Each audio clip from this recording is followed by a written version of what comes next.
Stitch అంటాం, తెలుగులో ముద్ద కుట్టు అంటాం. ఈ క్లాత్ పైన ఏదన్నా వైట్ క్లాత్ ఇలా 4 స్క్వేర్లో పెట్టి కుట్టామనుకోండి అప్లిక్ వర్క్ అంటాం. కుట్టు మాత్రం ఒకటే, అక్కడ వర్కులు మారుతున్నాయి కాబట్టి నేమ్ మారుతుంది. ఆ స్టిచ్ రావడానికి ఇక్కడ లెంత్ వచ్చేసేయండి 0 to 1 మిడిల్ 0.5 అండి. 0లో పెడితే క్లాత్ మూమెంట్ ఉండదు, ఇది చాలా దగ్గరగా పడుతుంది. అంటే నేను ఎక్సలేటర్ స్లో ప్రెస్ చేస్తున్నాను కాబట్టి స్లోగా వెళ్తుంది. మీరు ఫాస్ట్గా రన్ చేసినా కూడా స్లోగానే క్లాత్ మూమెంట్ అవుతుంది, ఎందుకంటే స్టిచ్ దగ్గరగా ఉంది కదా.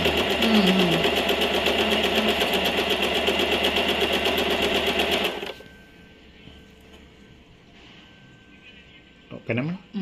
ఇప్పుడు క్లాత్ ఎలాంటిదన్నా ఉండని అండి, cloth back side paper must అండి.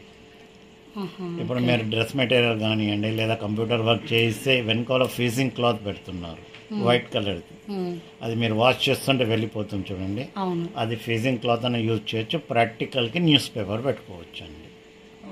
కొద్దిగా న్యూస్ పేపర్ ఉంటుంది. ఏం చెప్పాడంటే నోట్బుక్లో పేపర్ తీసుకురండి అని. అయితే ఏ సైజ్ పేపర్స్ కూడా యూజ్ చేయకూడదు, ఎందుకంటే అది తిక్కుగా ఉంటుంది, పేపర్ కట్ అవ్వదు. పేపర్ ఉంది కదా అని మీరు లాగేస్తారు, అప్పుడు దారం లూజ్ అవుతుంది. ఓకేనా అండి? కాబట్టి మీరు ప్రాక్టికల్కి న్యూస్ పేపర్ పెట్టుకోండి. బ్యాక్ సైడ్ పేపర్ పెడుతున్నాను నేను. ఈ పేపర్ పెట్టడం వల్ల ఏమవుతుందంటే వితౌట్ ఫోల్డింగ్ నీట్గా వస్తుంది మీకు. విత్ ఫోల్డ్ అంటే పేపర్ వితౌట్ పేపర్తో డిఫరెన్స్ ఏంటిదని చూపిస్తుంది.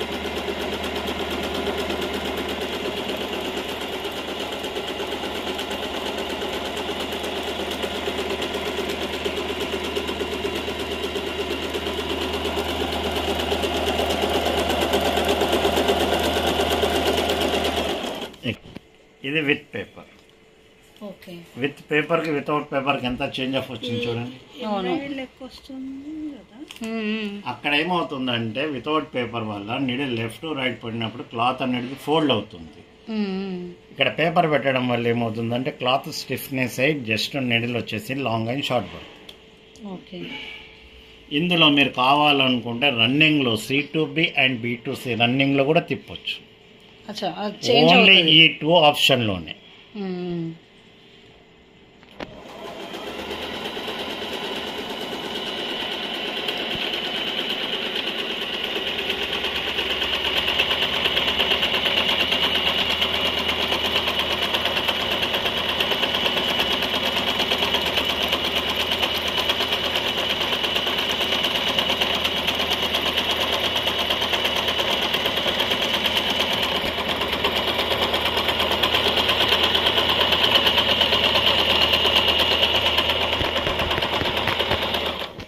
వచ్చేసేయండి ఇక్కడ ఆల్ఫాబెట్స్ వచ్చేసేయండి DEFG. ఇందులో ఏ డిజైన్ కావాలనుకుంటే ఆ డిజైన్ ఇక్కడ సెలెక్ట్ చేయొచ్చండి.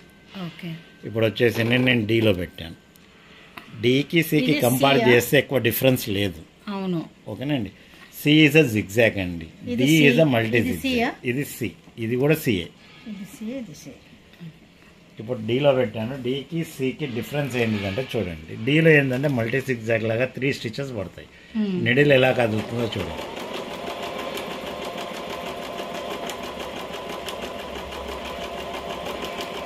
త్రీ స్టెప్ పడుతుంది. నిడిల్ కదలడం చూస్తున్నారా? Cలో ఏమవుతుందంటే ఓన్లీ నిడిల్ లెఫ్ట్ టు రైటే పడుతుంది. ఇప్పుడు వచ్చేసండి Eలో పెట్టాను.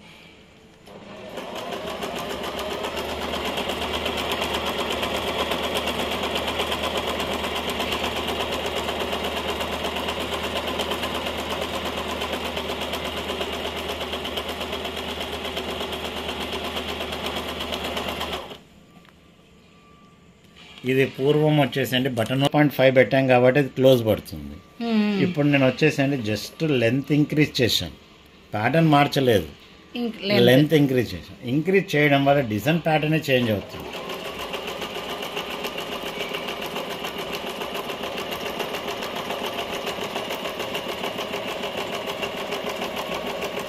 ఇది ఎంత పెట్టాం? ECG వచ్చినట్టు వస్తుంది. మళ్ళీ ప్యాటర్న్ చేంజ్ చేయలేదు కదండి, లెంత్ మార్చాం. ఓకే. అంటే కుట్టు దూరం కావడం వల్ల ఆ స్టిచెస్ అనేది దగ్గర రాకుండా దూరం రావడం వల్ల ఈసీజీ టైప్లో వచ్చేస్తుంది. ఇది 1.5 లెంత్. ఓకే. ఇక డిస్టెన్స్ పెరిగినా కొద్దీ లుక్ పోతుంది. అవును.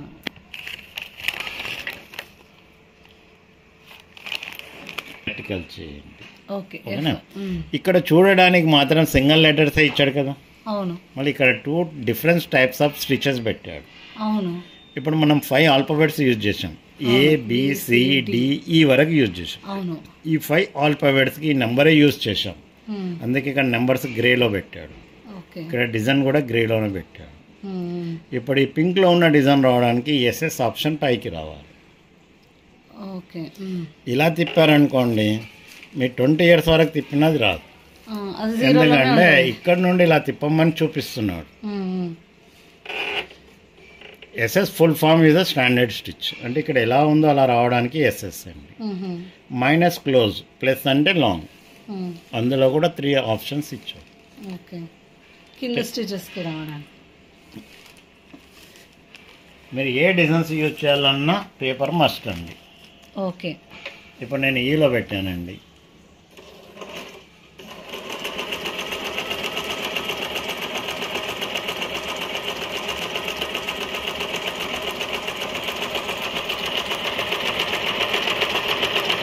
ఇప్పుడు ఈ క్రింద డిజైన్ పడుతుంది చూడండి. ఈలో. ఓకే. ఇప్పుడు మేము డీలో పెట్టామండి. ఈ డిజైన్ పడుతుంది.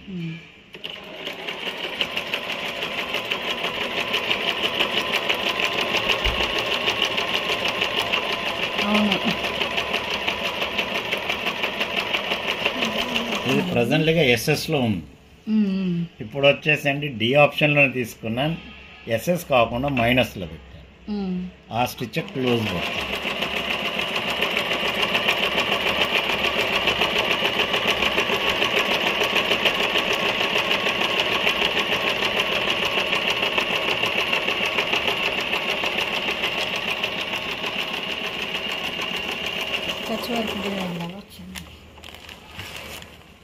డిఫరెన్స్ ఉందా అండి? అవును. అవును.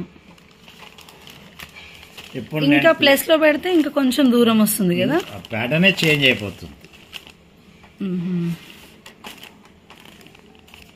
ఇప్పుడు వచ్చేసి అంటే ప్లస్ లో పెట్టాను. ఓకే.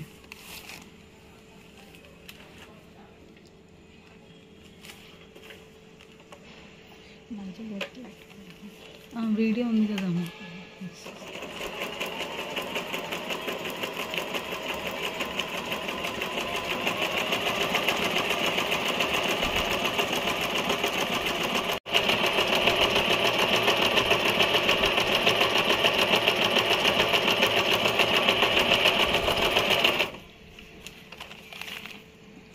SS minus plus.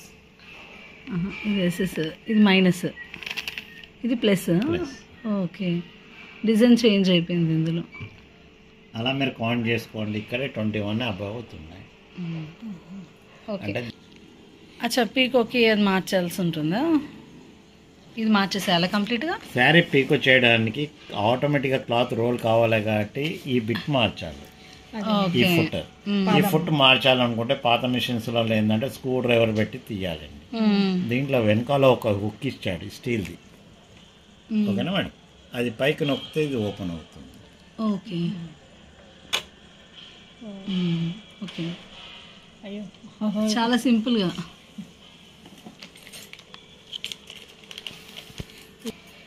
ఇక్కడ నేను నెడిల్ పెట్టి చూపిస్తున్నాను, సీజర్ పెట్టి చూపిస్తున్నాను. ఇక్కడ హారిజాంటల్ రోల్ కనపడుతుంది కదా.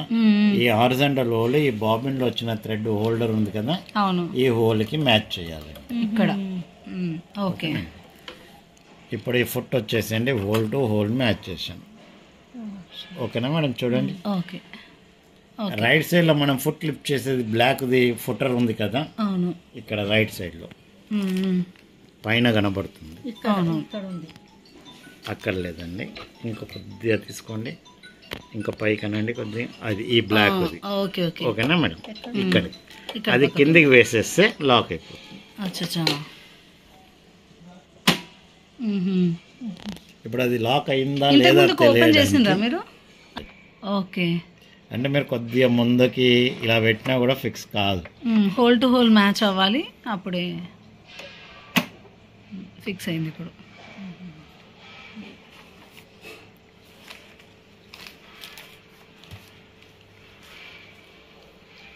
ఇంకొకటి ఎప్పుడు కానివ్వండి, మీరు ఇప్పుడు మిషన్ లర్నర్ కదా, లర్నర్ అయినప్పుడు ప్రాక్టికల్కి మాత్రం కాటన్ క్లాతే తీసుకోవాలి. ఎందుకంటే మీకు ఎక్సలేటర్ కంట్రోలింగ్ రావాలి, క్లాత్ పట్టుకోవడం కంట్రోలింగ్ రావాలి. ఎందుకంటే కాళ్ళతో తొక్కిన దానికి దీనికి డిఫరెన్స్. మిషన్ ఆర్పిఎం వచ్చేసేయండి రెగ్యులేషన్ ఫర్ మినిట్ 5500 ఆర్పిఎం. కాబట్టి అది కంట్రోల్ చేయాలంటే మీకు కాటన్ క్లాతే యూజ్ అవుతుంది. ఇప్పుడు శారీస్ పీకో చేయడానికి ఇది సెలెక్టర్ సిలో ఉంటుంది మేడం, ఇది 2లో ఉంటుంది. దూరం కావాలనుకుంటే 2.5, 3లో 2లో దూరం కావాలనుకుంటే 2.5, ఇంకా దూరం కావాలనుకుంటే 3, ఇంకా దూరం కావాలనుకుంటే 4. బేసిక్గా 2లోనే 2 ఉంటే చాలండి. ఓకే సరే. ఇప్పుడు నేను ఈ 2 థ్రెడ్స్ పట్టుకున్నానండి, 2 సార్లు చేతితో తిప్పాను, రైట్ సైడ్లో ఉన్న వీలునే. ఓకేనా మేడం? తర్వాత క్లాత్ అనేది ఇందులోకి ఇలా లిఫ్ట్ చేశానండి. ఈ క్లాత్ ఇలా పట్టుకున్నాను, క్లాత్కి అవుట్ సైడే ఫింగర్ పెట్టాను సపోర్టింగ్. ఆ క్లాత్ అందులో నుండి వెళ్ళడం వల్ల రౌండ్ అయిపోయింది.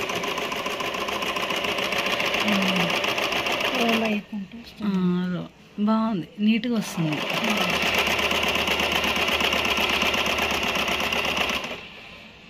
ఓకే.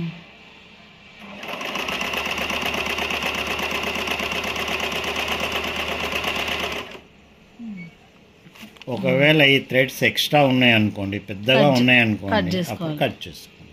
ఓకే. ఇప్పుడు నేను సి అని చెప్పాను, ఓకేనండి. యాక్చువల్లీ శారీ పీకోకి మాత్రం కంపల్సరీ సిలోనే ఉండాలి 110%. ఒకవేళ మీరు మర్చిపోయి డి కానీ ఈ కానీ పెట్టారనుకోండి, మిషన్ పాడు కాదు, అక్కడ ఉన్న డిజైన్ ఇక్కడ పడుతుంది. ఇప్పుడు నేను డిలో పెట్టేసాను. సీలోనే పెట్టాలి సార్. మీరు క్లాత్ ఎలా పట్టుకోమన్నారు అలానే పట్టుకున్నాను సార్, అయినా రావడం లేదు. ఓహో, సీలో కాకుండా డీలో పెట్టడం వల్ల ఇలా వస్తుంది. ఓకే, సీలో పెట్టుకుంటేనే పీకో అవుతుంది. ఓకే. లేదండి ఈ అనుకుంటానండి అని ఈలో పెట్టాను. డిజైన్ ఏది పెట్టినా రాదు కాదు.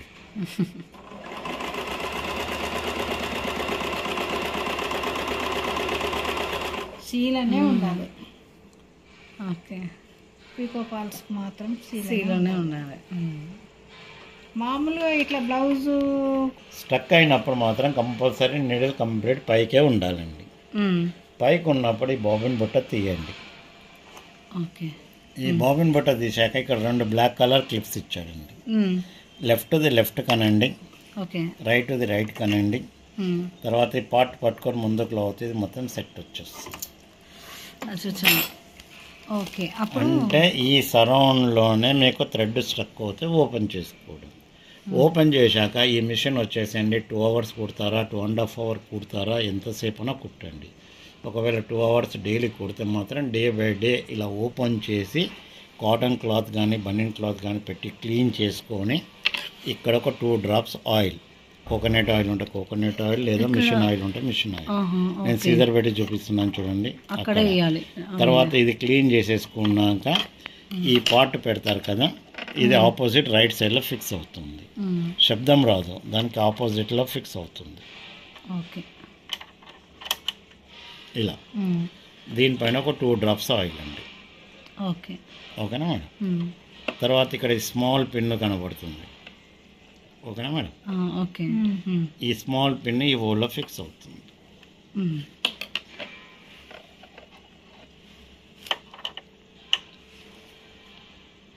తర్వాత ఈ బ్లాక్ పిన్స్ వచ్చేసి మెటల్ పిన్స్ పైన లాక్ అయిపోవాలి.